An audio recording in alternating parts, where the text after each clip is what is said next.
Esto es una prueba de atención y concentración. Cuenta los pases del equipo blanco.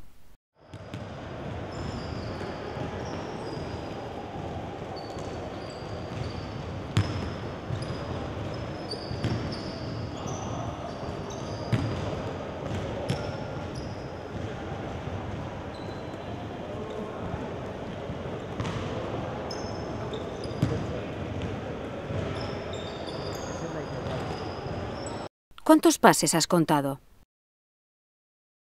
La respuesta es 18. Pero, ¿has visto al mono bailarín?